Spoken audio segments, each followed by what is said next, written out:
What's going on, people? I am Swaver, and this is the Opinionatedfactsmgr Group podcast. I'm joined by my amazing team, Journey to be Great, Coco Love, and Illuminated Lenses. And we have a very special episode for you guys today. We're going to be talking about marriage, but marriage in 3 stages. When you first get married, stage 1. Stage 2, we'll be talking about the first 2 to 5 years. And then stage 3, we're talking about between year 5 and year 10. Now, of course, it goes much deeper than that, but that's what we're going to cover today. So today we have a special guest. This is going to be the person that's leading us through these things. She's been married before, and she's going to be helping us with these 3 areas that we're going to be talking about today. So we want to welcome you to the podcast. How are you feeling today? I'm feeling well, and I hope the same to you and your team. And I want you to know I love the liveliness that you all bring to the format. But so far, it's a great day. Cool. We appreciate that.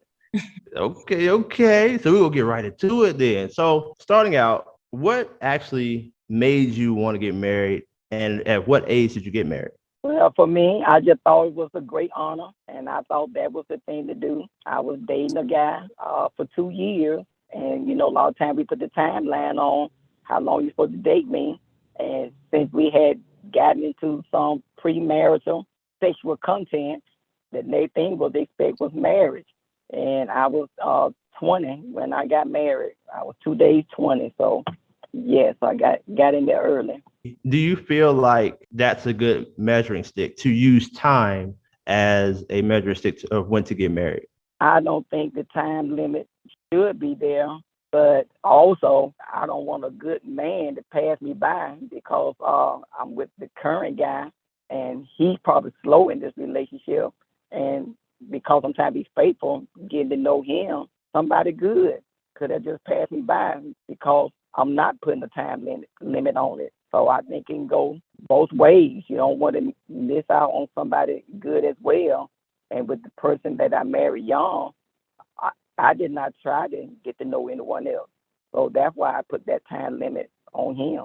Oh, man, that's a really good point. I hear about that a lot. Well, hey, we ain't getting no younger, and, the time is just floating by, and we can go ahead and do this. Okay, so I can understand that. That makes a lot of sense. Well, I was just about to say, I've heard quite often that prior to getting married, a woman should be a wife. And I can say I can agree with that. So at the age of 20, did you feel like you were a wife already or ready to be a wife? Well, for me, I had great examples, my grandmother and my mother. So, yes, I had those qualities. I knew what it was to keep home. They did not believe in a nasty home, so I knew to clean up. I knew how to cook. I saw both of them raise children, so I still knew those kind of skills as well. So I was preparing myself. I was probably young learning finances, but I knew from their financial struggles, I didn't want to be broke. So I knew the old part to go into this marriage, handling our financial affairs. And I think only one time my dad had to help us, but outside of that, we always did well when it came down managing our finances in our marriage. Okay. So before you had got married, what were some characteristics that you were looking for in a man just to make you feel like, okay, this is the guy that I could see myself being with or marrying? I did want a person who had a job and not who had jobs, but I wanted to make sure it was a man who been on the job for some years.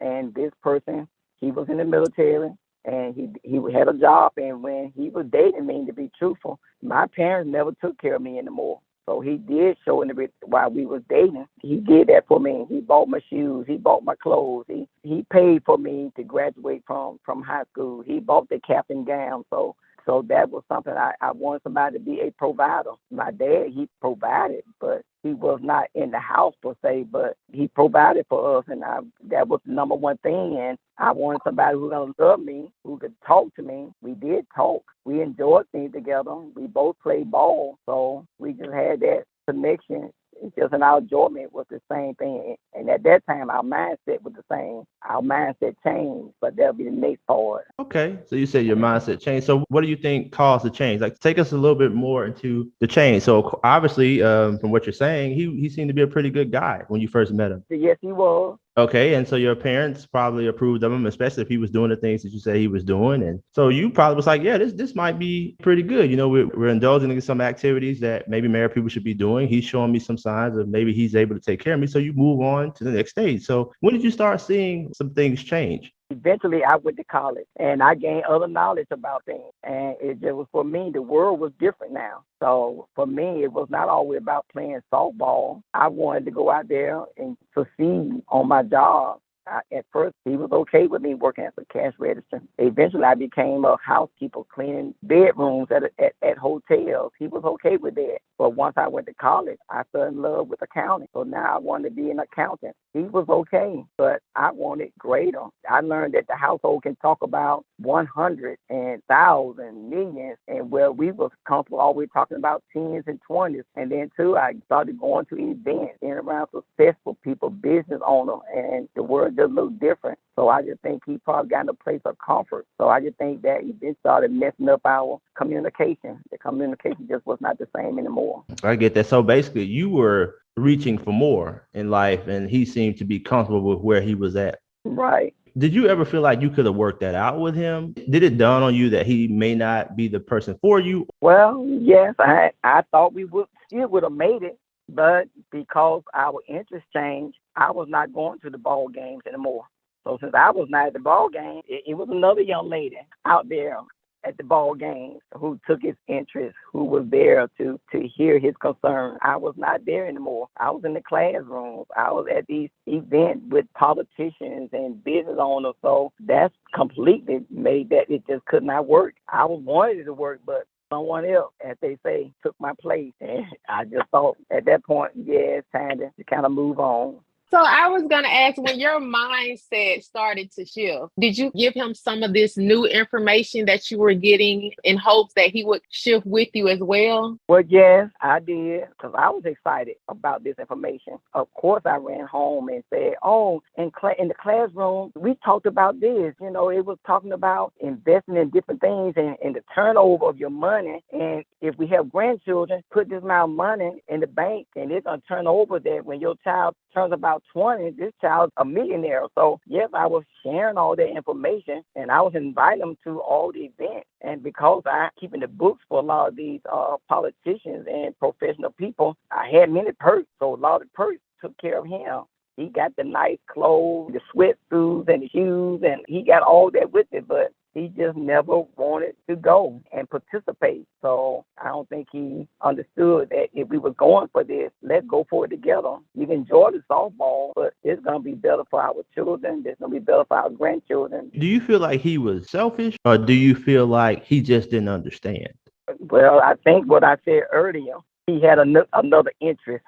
The fact that I could not get him on board, because if he was listening at first, and a lot of time our meeting place, we went to the different games. Yes, he went to the games, but as it came down to the politician, maybe that comfort was not there. I'm not going to say my communication was the best, but eventually his interest was still at the ball game because, as I said, he had someone else. So was he older than you?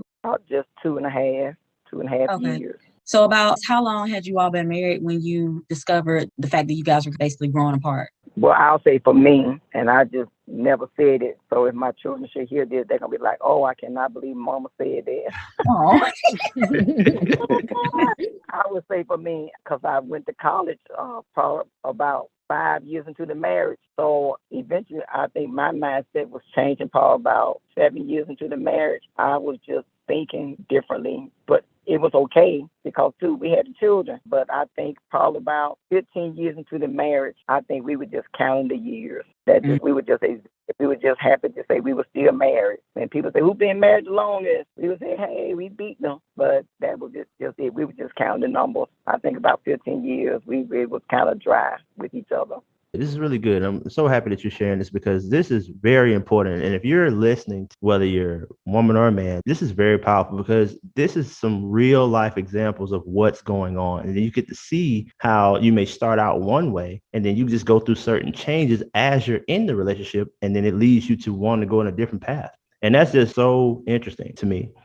So I had a question as far as like, you won't know this really because you're not him. And when I say him, I'm talking about your husband. But I do want to ask you this. While you were making your transition, what do you think was happening in his head? Like, we know he was still going to the games, but I'm sure he still knew he was married. I'm sure he knew, hey, I got kids. And I'm sure he knew what you were trying to do because I'm sure you brought it up to him several times. But I'm just asking, if you just had to gauge, what do you think he was? I know he had someone else, but do you think he was really thinking about it in terms of, hey, I could actually lose my family by doing this? Do you think that crossed his mind?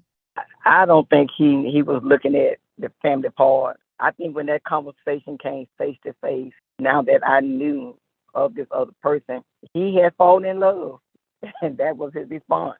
He had fallen in love, so he just went deep into that comfort, and I don't think he really thought about the loss until later, after the divorce.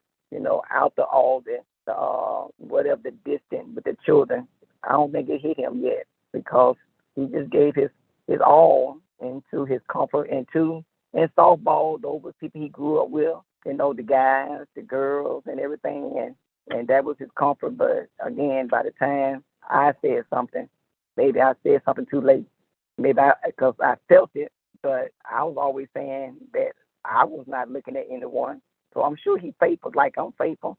Although it was dry, I felt like maybe that dry period would, eventually get wet again. But his mindset, I guess, just was not mine, that I knew still to be faithful to my husband. I had people offering to be with me. I told my children, hey, if I wanted to cheat, I had a millionaire ex-pro football player who was trying to talk to me, but I didn't go that way because I knew I was a wife and I was a mother. So, but he had fallen in love. That's really crazy. But one question that I have is it's kind of sounding like y'all weren't on the same level. And what I mean by this is that when you all first started dating or first started marriage, I know you said he was in the military, so he had some change, had some money and everything like that. But it seems like since he had early on success with money, he was kind of content with being at that level. And even though at that point, financially you weren't at that level, you wanted to work your way up. And it seems like once you did and you kind of surpassed him in a way, it kind of seemed like he didn't want to grow with you. So I guess my question is, do you think that it's important to be with somebody who on your level or somebody who constantly wants to grow?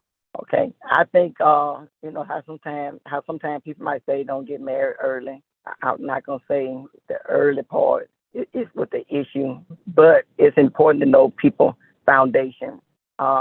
I knew his parents and their foundation. If I had looked at that, brought that into the picture, I could have better said, okay, yeah, he's doing good military. He got a job. He's taking care of me. But his family, they was kind of at a certain place financially, and maybe that's all his mindset could even take. But, my parents, not that they achieved much, but my mom, she was always learning. She was always talking about success. She was pushing us for success. They encouraged us to go to college. So I just could have just looked at the foundation part of a man. So I would say to anybody, go deeper than those conversations. Look at the parents. Look at how they're talking about success. Look at what they're talking about. Do they value marriage? Do they value finance? Do they value whatever? Go beyond and really find the root of that man, the root of that woman. And I think that's what it is. Those roots eventually were deep, and I couldn't change those roots. But nobody asked how many years we made it now. Although we was counting numbers, we made it 28 years. So can you imagine how that was, 15 to 28 counting years? 28? Yes. Wow. That's going to be interesting to talk about on the next episode, just basically going through the motion for that long. Well, you guys, I think we're going to kind of stop it right here. There will be a part 2 of this episode, and I hope you guys are getting something from this as we come to a close on part 1.